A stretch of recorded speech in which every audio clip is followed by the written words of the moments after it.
All right, good afternoon. This is the last day of June. Unbelievable. My name is Ayalita Lita. I'm a Feng Shui practitioner, classically trained. We practice the application of the Bajai Minghua, the flying stars, working with the new build or existing household businesses as well as residential.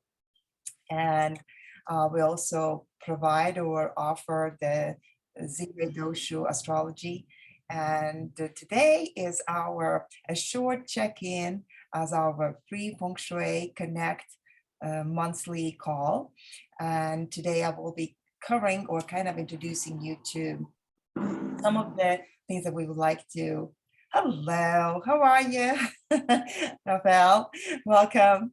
Welcome, everybody. So I said this is a little bit more casual. I just had an opportunity to travel back. I was this summer solstice is as we celebrated last week as the longest day and the shortest night. And I know around the world it's very significant because one of the pivots, overall pivots of the year, the same way that we experiencing kind of optimum yin during the winter solstice, which is around the Christmas in the winter.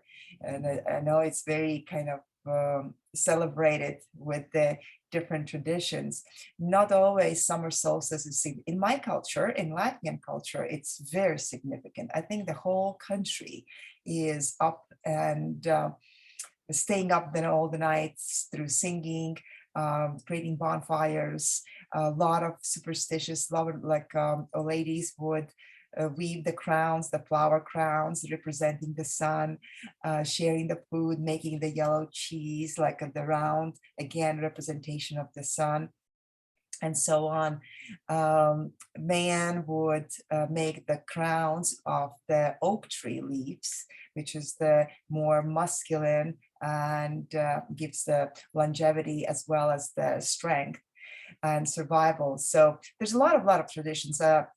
This was very different year for me. I usually am in Europe during the summer solstice, and this year because of the year of a tiger, water tiger, I had an opportunity to travel and go to the place with my daughter. My daughter just turned 10, and we went on a mother-daughter's women's retreat to Mexico, to Tulum. And what was significance was about is really practicing a surrender and practicing the yin qi, feminine, surrender, nurturing, and nurturing not only all about others, but it was definitely about also teaching or understanding the self-care. So when we start talking about the yin energy, and especially during the time of the summer solstice, when outside environment is exuberantly like everything is almost like as bright as could get, you really you only can rely on your good conduct. You don't need to be a cheerleaders to your plants and to your fields. You only can pray for rain, or you can only seek for the good harvest. That is almost the farmer is resting physically, but engaged in its spiritual practice. So when we, and I would love to hear, how was your maybe experience the last week? What have you noticed? What was the excess like? What is your physical outside environment like? And how do you offset? Typically, those summer months, summer keynotes until the next month is ruled by element like fire.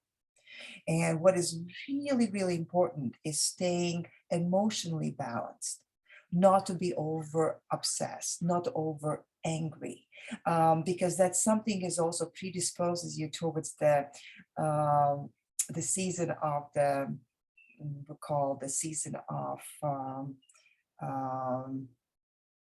flu season, right? That's in the fall, like October, November. So anything that you're suppressing, your anger, or you are charged with the negativity, it might be trapped as energetic if you don't even like release it. That gets trapped in your body.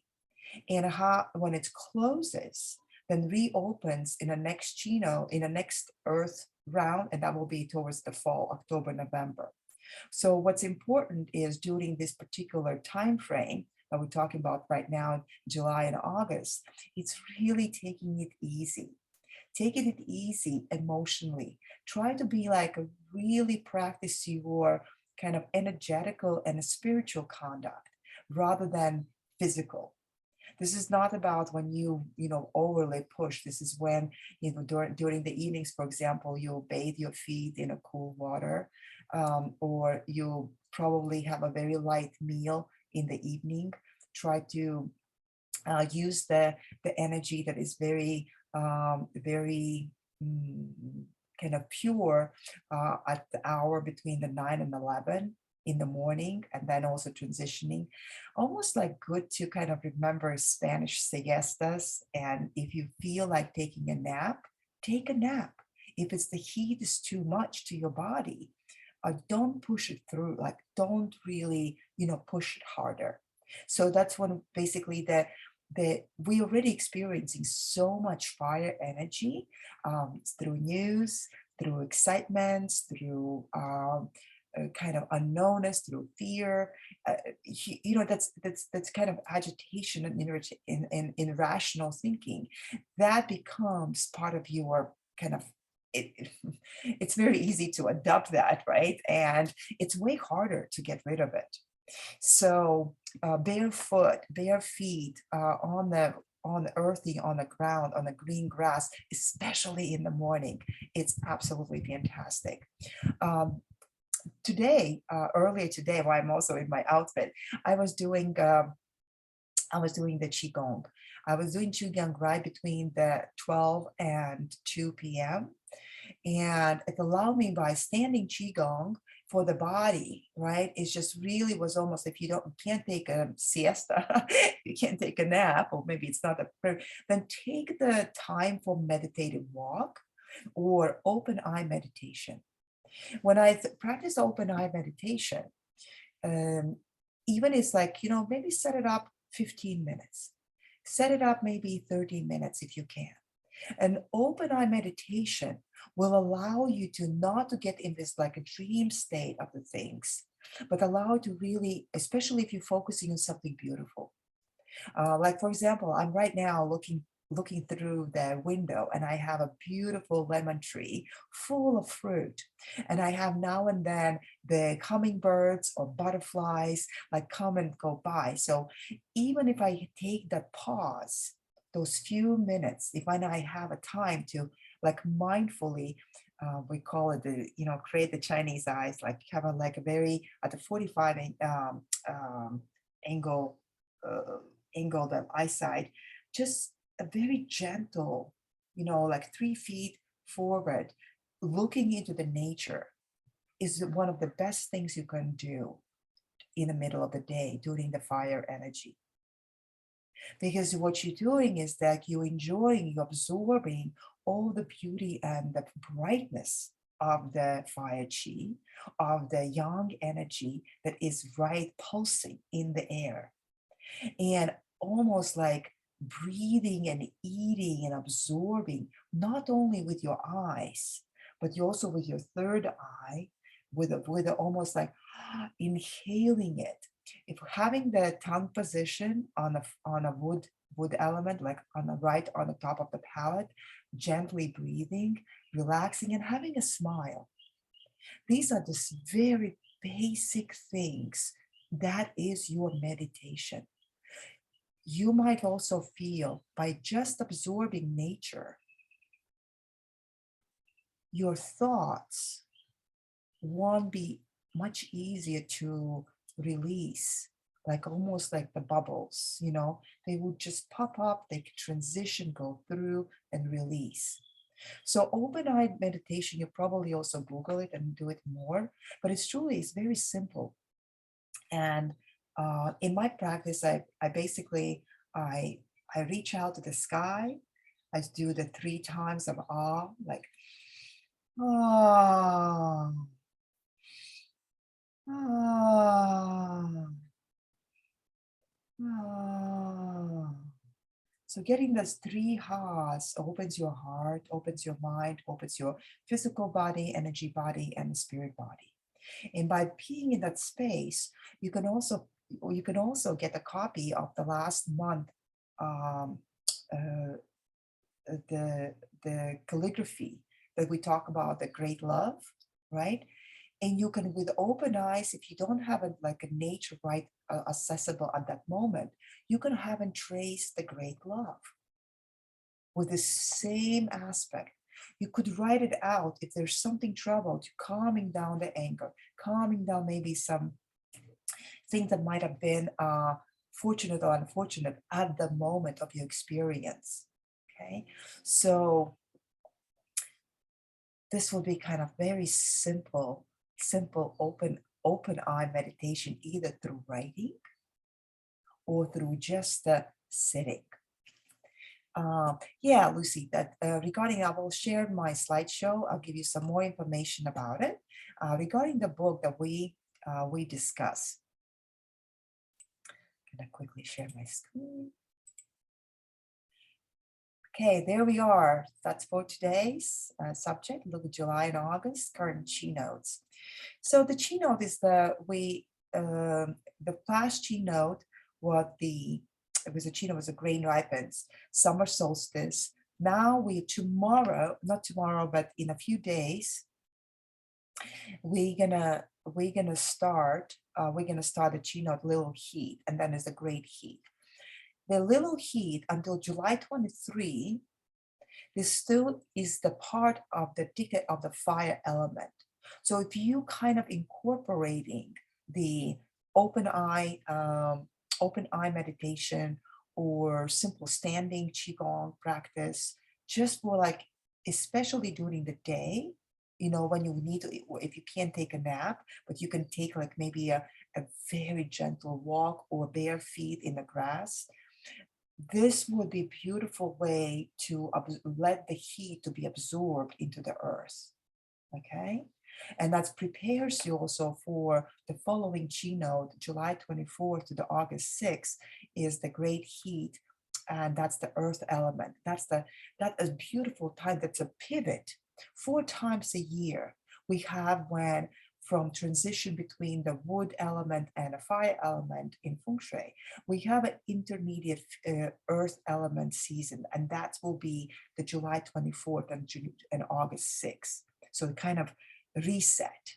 Okay, so try not to cultivate more fire unless you are deprived of energy, unless you're exhausted. So cool bathing, swimming, bare feet, all those things will allow to offset. The starting something new is also not recommended.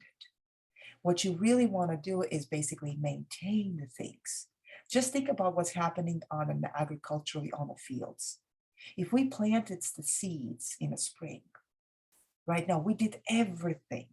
We did everything to let the seeds establish. That was the February, March, April, May, right? So what's happening now is the physical form of the seed has manifested through. So we already kind of rising, but we can't do much. We only can really behave, really pray for the rain, really kind of embody or strengthen, prepare ourselves physically and mentally for the harvest time. So that's the element of the continuum, and supporting your current activities are most auspicious. So if somebody says, "Oh, I created a new idea, I'm starting a new business," I would say, "Oh, it was in the long terms as a plan," then I would really question and might still ask you not to execute quite yet. Okay, not timely.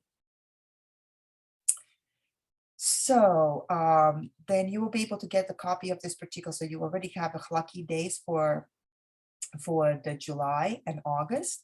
Please use those mindfully. These are on general terms. These are the days definitely that you want to do good things regarding the banking, regarding the business. Of course, there are exceptions based on your personal astrology. And if you need those kind of clarifications, I will be um, happy to respond, to guide you through if it's needed. Days to avoid in July, sorry, days to avoid in July 11th and 23rd. You might ask, well, what it means to avoid?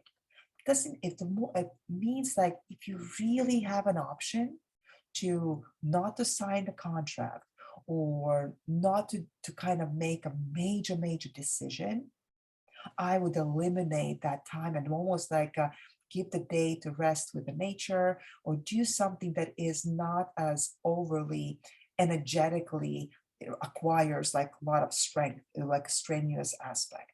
But it's not about blackout, it's very bad. It's just to be mindful about it, that if you like to take a mindful time off or doing something a little more leisure, I would use those days for like not rock climbing or cliff jumping, obviously, but anything above is good. And of course, I'm preparing for September 1st. That's the great day. It's going to be also my our 20 years wedding anniversary. So kind of who knows? Who knows what's gonna it's gonna bring. Those who asked about the book about great love, if you Google it, there's a link on Amazon, and this not to it's truly, I highly recommend. It's one of the easiest in a sense and most mindful to engage in meditative state of your being. People are always questioning what it means to meditate, what is so if you open your heart and soul series of the open eye meditation, then you also can do by retracing the greatest love. That is the meditative process as well, believe it or not, and it's very powerful. If you set with the intention, or if you sometimes also can, even that, let's say your day ends and you want to kind of, maybe it was not the best experience, but you want to kind of say, you know what, I'm at peace. I want to diminish everything that was probably any negative residue that is kind of was absorbed to my liver and or cultivated as maybe in my lungs as a grief or kind of mm, just helping to release, right? You could just do by having a pencil, 2M, like with a lead pencil, and trace it over and over and over. And that is the process. Let's maybe give yourself a specific number, how many times you're going to be retracing that. Maybe that is a part of your notebook or diary of your book of your a dream book. So dreams is specifically, especially when they're approaching August. And August, we're going to be tailoring towards more ancestry, and I'm going to be preparing for that a separate setting. But just to be kind of aware, this is a beautiful time when you don't have to be strenuously exercising or pushing. It's does not need that heat. Okay, that was the good time to do maybe in May, April, May, but this time is right now is almost like settling and absorbing. All right, so remember I said I was in Mexico last week. It was the going in. It's just learning and giving guidance to my beautiful daughter. That's her first 2-digit birthday. So she turned 10. And what a wonderful, loving time we had. She also got initiated with the group of women. And one of the questions was that when we came to the circle, that for my little Aviana, I was just really beautifully surprised, was she says, like, she gave the kind of question to everybody as like, how to deal with when things are hard. That was her question. The 10-year-old, when life is hard, what do you do? And I would like to state this question also to individually to you as well, who is participating. And maybe if you have a time, respond to me. What do you do when times are not at ease? How can you change that? So what I would like also invite you to um, think about what it means when we have or don't have friends. And one of the things that we learned during this retreat was we only have either we have a family or don't have a family. All the women that we were in a circle became our sisters. And all the men maybe who are standing outside became our brothers. And that was a beautiful teaching by our leading person of the circle, that they don't associate things like us as friends, that there are good friends or bad friends. You only have either you have sisters and brothers, or you have, and that's your family. So for me personally, that was the beautiful way to for my daughter, for 10-year-old, to open the different viewpoint of considering what happens when you actually disappointed in your friends and friendships, or maybe you're not able to cultivate something that is you're eager to be with your bestie, right? How to also become in alignment and loving your own self in the friendship, in the realization of that. So that was our practice. So I'm leaving something for our questions, answers, comments, reflections. And I'm right here opening the stage. And if anybody would like or interested, and also I can share what I've been doing, the Feng Shui projects. Just yesterday was visiting a new client, actually existing client, new client, is existing client in their new home. And what was beautiful is how easily people do manifest. We had a meeting on our yearly astrology, and there was a really, really potent astrology kind of signs for them to invest in real estate. And believe it or not, so after our meeting in February, they took that kind of suggestion to heart. And next thing I knew that yesterday I was able to visit their new home. They're almost like when the home feels like 95% as their kind of the home where they want to reside and they want to stay forever. That's going to be their last forever home, and avoiding the things that initially in an old house we're planning investing tons of resources and tons of kind of the labor hours to maybe modify things, that they were able to avoid it all. So things also really superstition, like in a way, happened that they told me the story. When you walk into the house and there's energetically you're just feeling it, you're feeling it, that's feeling that it's like home, or you make it at home. That's all it takes, because feng shui we get, such a tool that any home we turn, any house we are available to create home. That is my when I practice, that is my goal.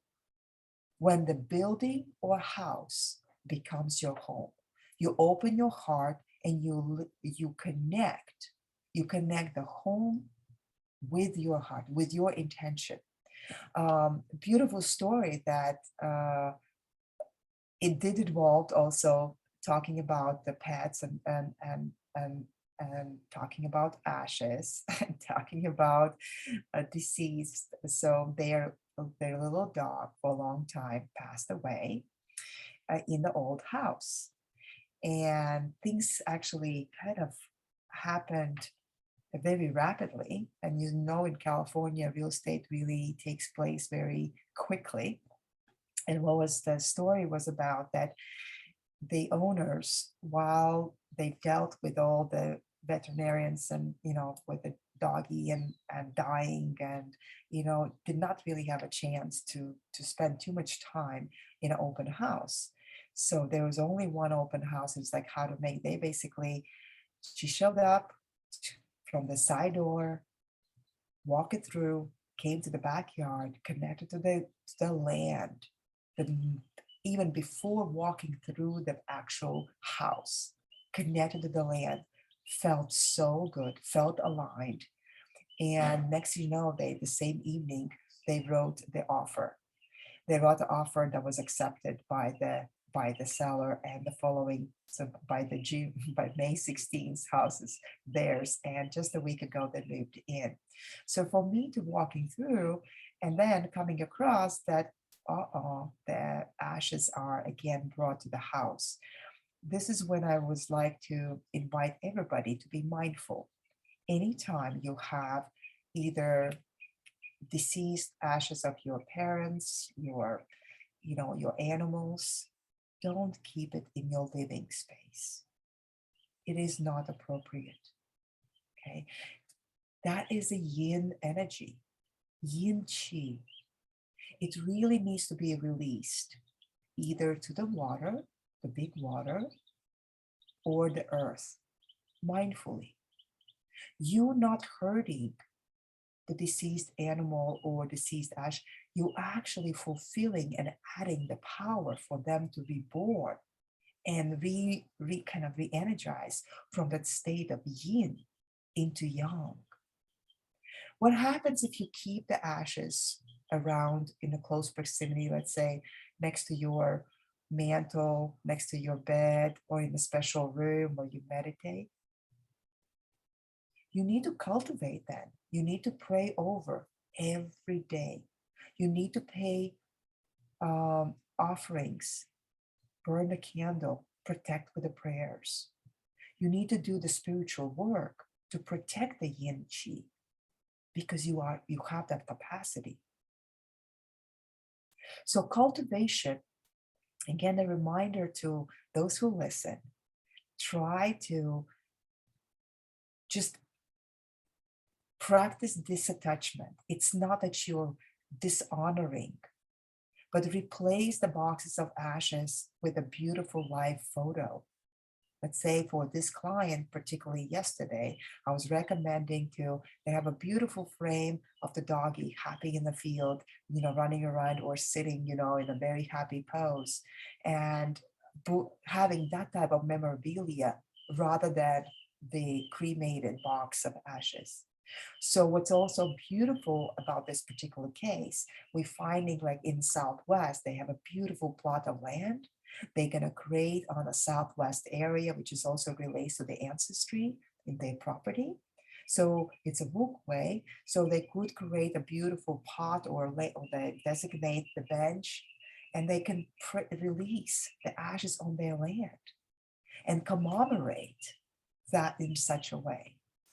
So yeah, if you do hear anyone, or maybe in your own home or somebody, your friends or relatives, you still you questioning what to do, just remember there is the karmic obligation for you to, if you are choosing to hold on to remains, you making choice to spiritually cultivate and protect them energetically and spiritually.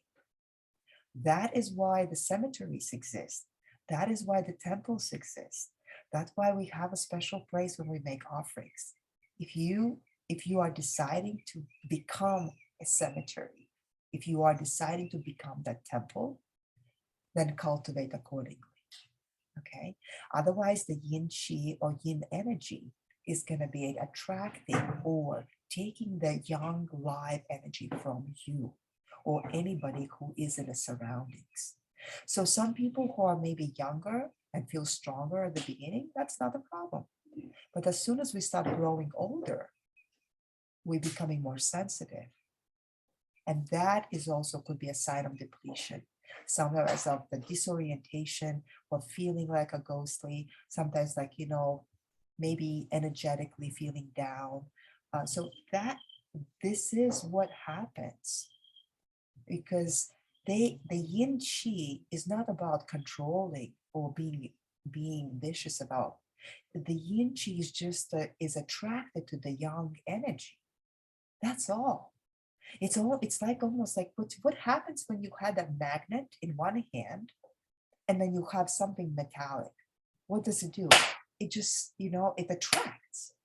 Does it, does it, is it, this is no different. Yin and yang is attracts within. So you can do way better work with that yin energy by releasing to the earth or water, because they will empower. They empower because there's a way more power in outside of us than what we're trying to sometimes, fulfill. So hopefully, I don't know even how, but to make it this point, but this was just such a vivid experience again yesterday by, walking through the new home, being with the clients and then coming across the mantle with the ashes, with the box, with the pictures, and guiding them through, reminding them, finding the date when will be appropriate date to bury or release, and guiding them that is they're not harming anyone, they're actually enhancing and allowing the little dog to reborn sooner rather than later. So any questions? I'm open to some questions. We have a little bit of the few minutes of time, and feel free to open up. I have a question, Aelita. Yes, go ahead, Michelle.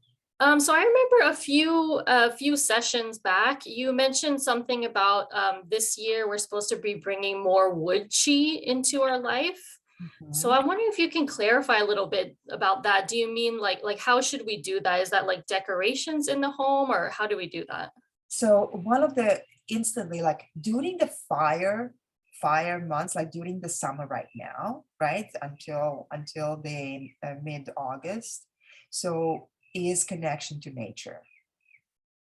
So like open eye meditation, on the walking meditation in the woods, being by nearby the waters, anything that relates to the nature. That is the wood chi. The wood chi kind of writing it out, the ideas was in the spring, right? It was very powerful when you were in the moment of, let's say, oh, maybe I want to start writing my diary, or maybe I want to start writing collecting the notes for my new book, or I'm thinking about my next, study sessions, or maybe acquiring the college, or thinking like, how do I want to perfection or gain a new knowledge, or maybe something that you've been very interested but you haven't. So that is the wood energy.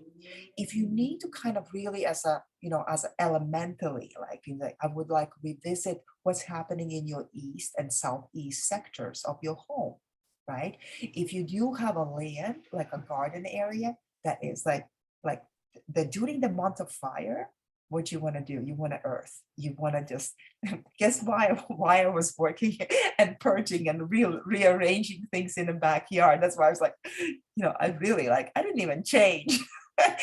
Sorry about for the, but it's just like, I just be honest, I was carried on for the last, 2 hours in the backyard. I didn't even realize the time went, but it was so fulfilling, right? So the purging, clearing, resetting, because that's going to allow me to utilize and honestly, that was also gave me a time spiritually awakened, because I was meditating. I was thinking, I was like observing. I was like, I did not have a phone. I could have listened to some lessons, right?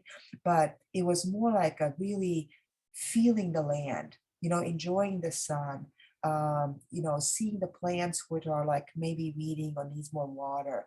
Be observant, right? So this is your awareness, your sensitivity, how observant you are. You open the eyes are fire energy, right? But that's a stimulus. So it also creates an appetite. It creates an appetite, or like, it's like excitement. So appetite, that's the wood chi. So what is appetite for, like, walking in the woods? So um, the if we want to practically speaking, if you have a too much fire, okay, if you feel like anxious, if you feel like of course you don't want to be fed with more ideas, right? I want you to focus on the existing ideas and kind of cultivate them, not adding anything new. If you feel too stagnant, if you're too earthy, that is a maybe kind of, will allow you to, yeah, why don't you try it out something that you've never done before? Maybe let's say, hey, I never, like myself, I did a yin activities like in Mexico when we went in cenotes, diving or doing rebirthing, doing the practice of like floating in the water and then crawling to the side and reversing, going through under the water and popping up, right? That is the wood chi. But in the what, because that's something that you are resetting a certain pattern. You can, if in your home, the east and southeast areas, right? If you do have a windows or if you have the plants, just check how they're doing. Maybe they need extra love, extra feed, extra earth. Maybe they need a little bit of digging, like kind of just just observe how healthy they are. If you're working with children, right, then be playful with them. Summer is about fun, right? So the children, working with children will be a natural way of cultivating the wood energy. Did that answer your question, Michelle? Yeah, thank you. Thanks. Yeah, and I think that you still have pets. Do you still your kitties? I do, yeah. Yeah. See, that is the another confirmation. Your cats, you are kind of, uncontrolled little mini tigers in your own space is also a wood energy. Okay, because they're moving Yeah. and they're very independent. Yeah. So, and you don't want to control them, right? You want to control in a sense, but you want to keep them contained. All right. Yeah. Thank Okay. you. Yes, Candace, go ahead. Um, my mother-in-law and her husband. So he passed first. She kept his ashes because she wanted them to be put in the ocean at the same time. So she had his ashes for a few years before she passed. Okay. And then we took him into our house. And we did take him to the ocean, but it was like, a few months after she passed.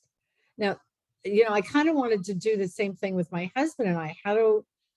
So if one of us goes first, we'd be keeping one of their ashes. I mean, what do we do Outside. about So what would you do is you designate the area, or maybe you have a let's say maybe closed seal container.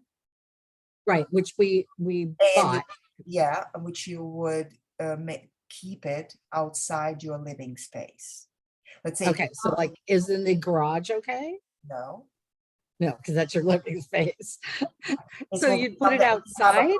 Yeah, if it's a garden, you designate the area. You're almost like creating like, like Japanese lanterns sometimes. Right. Garden, or you maybe have a rock. So you can also have really like a very common in the Chinese stores. In the Chinese stores, you can have a ceramic vase, which is when we say vase in Chinese, it's peace, right? A vase with a lid, right? It's a protected peaceful. So you Okay. can already maybe jointly have a double happiness, a double happiness. Sorry, what did I do? Gosh, hold on one second. I'll share. I don't know what you guys seeing.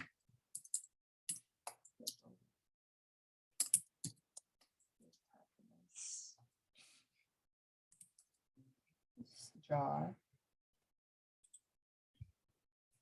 Okay, there we go. I'm gonna share my screen for a second, just to show you. You see these? Right.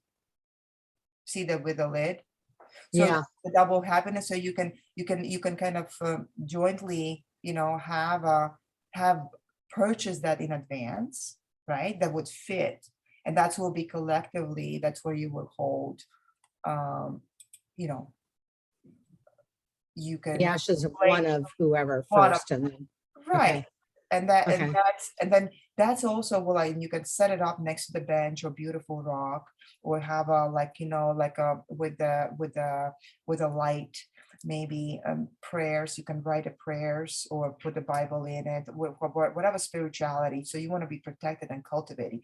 It doesn't mean that you can also plant the tree on their behalf Right. next to it, right? As it like at least that's gonna be a living chi that you're gonna be coming to it. It's not like you neglecting it. So you're creating the area almost like the outdoor altar or outdoor quiet place. Okay. Okay. I hope Yeah. it helps. And up to a year holding on to the ashes, it's not like it's a sin or something, right? Okay, but be mindful that you want to pray over and you want to burn the candle. You want to generate the light all the time. You want to feed the spirit. You want to commemorate on their birth dates. Okay, so Yeah.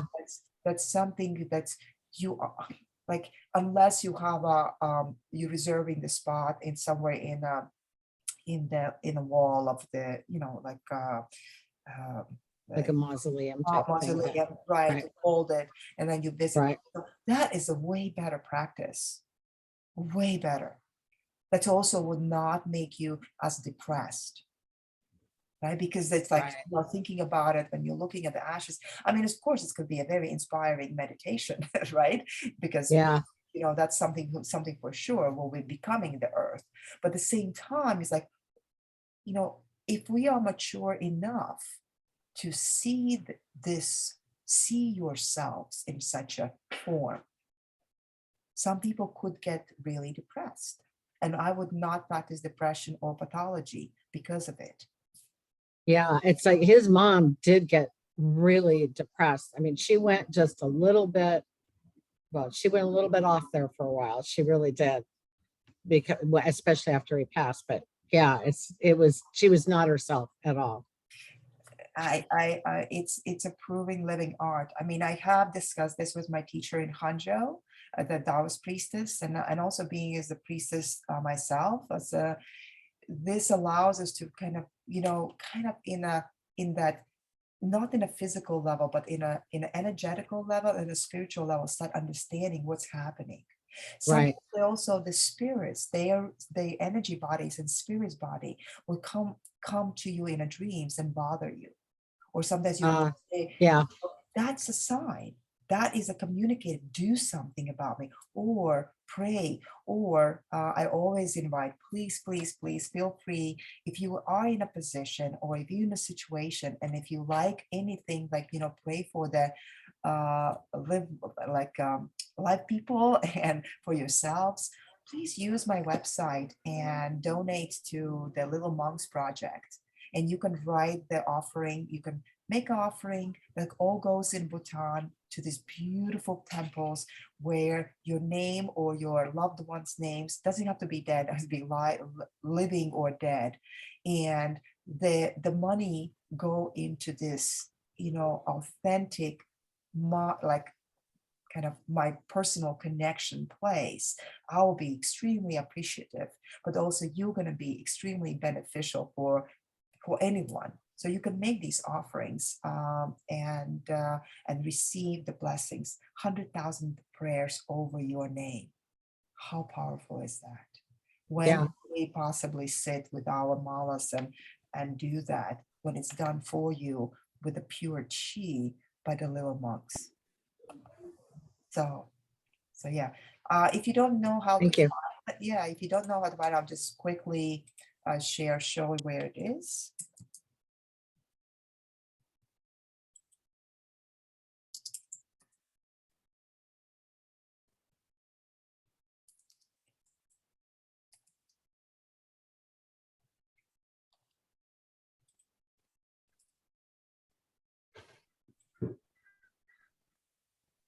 Oh, geez, that was what, not there. Mm.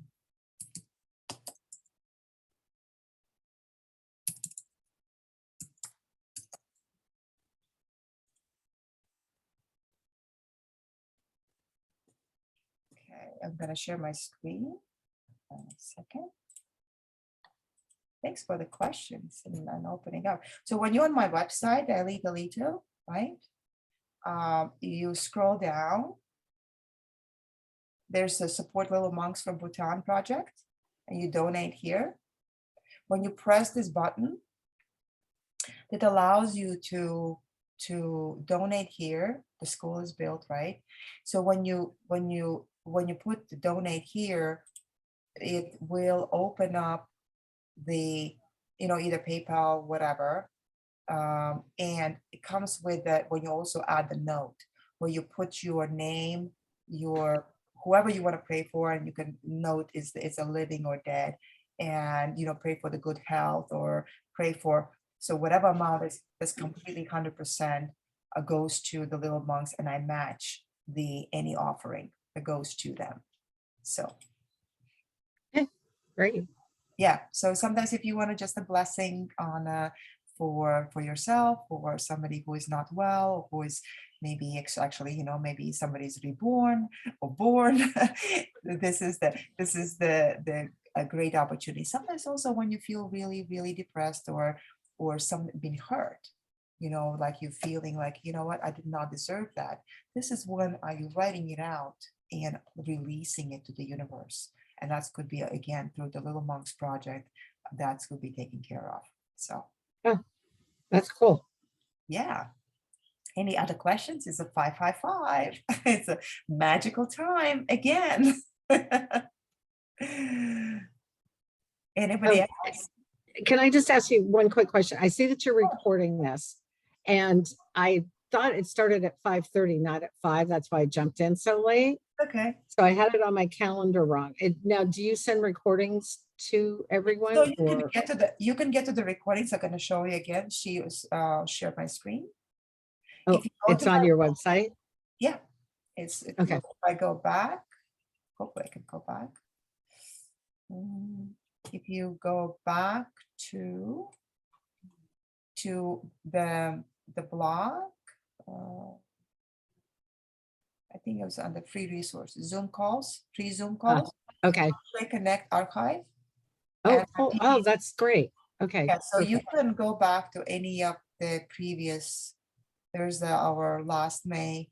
So that's all gonna be, it's there. All the other ones are, Great. go back all the way from the beginning when I started to do the, and it varies with the different subjects and different, you can kind of browse through very quickly. So, and the blog post That's as well. perfect. Yeah, was like the blog post as well. You can go back to the different articles we've been written in past. So, oh, by the way, the article about ashes, ancestry and brief introduction to Chinese astrology. There was also, you can read more about it. So there's, Oh, okay. yeah. All right. Okay. Any other questions? So as a notification, so I will be traveling to Europe to see my mom, like I always do. And this time I'm going to be back in August. So that's why I use the information that we have regarding lucky days and times that we already have it for August. We'll resume, like I'm going to do Feng Shui Connect by the end of August when the keynote, when the autumn begins.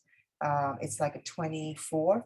So that week, so be kind of, we'll send a reminder, kind of taking the July completely off. So I recommend you do the same, slow down the chi, do something, if you really need to rejuvenate the energy, please take the end of July and the beginning of August, take it easy, super easy. It will be very, very beneficial because the like excess heat, we don't want to create another pandemic.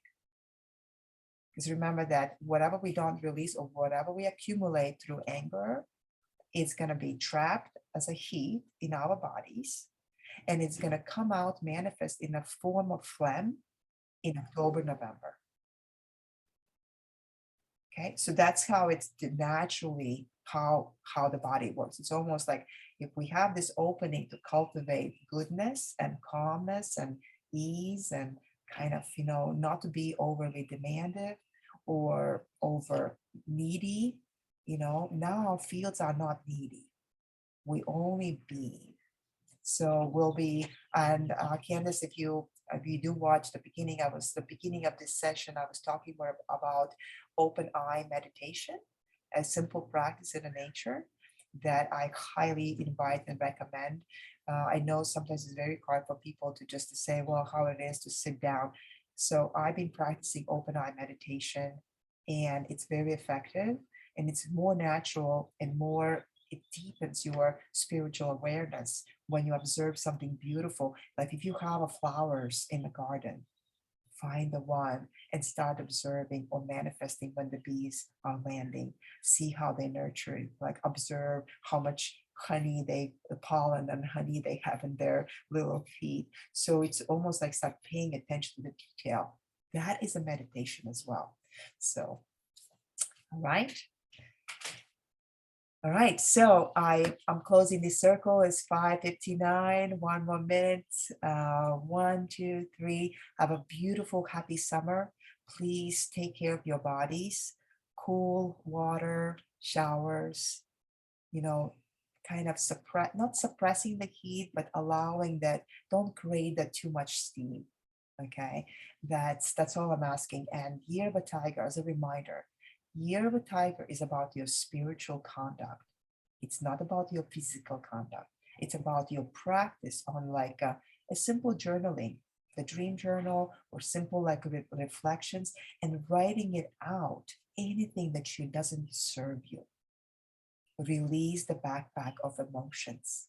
Don't carry those to the year. One of the best times. This is why we also jump over the fires and during the summer solstice. Release that. Yeah, lighten up. So, all right. I think we did great. I mean, thank you for joining me, and I will see you at the end of August. And probably I will follow up with a newsletter. Those who sign up for the newsletter, it's not going to be overwhelmingly, but I will keep up. But I will be in Europe for at least for the next 4 weeks. All right. Happy 4th of July. Yeah. Have a good trip. Thank you so much. Thank you. See you in August. Okay. Bye. Thank you. Bye. Thanks. Bye. It's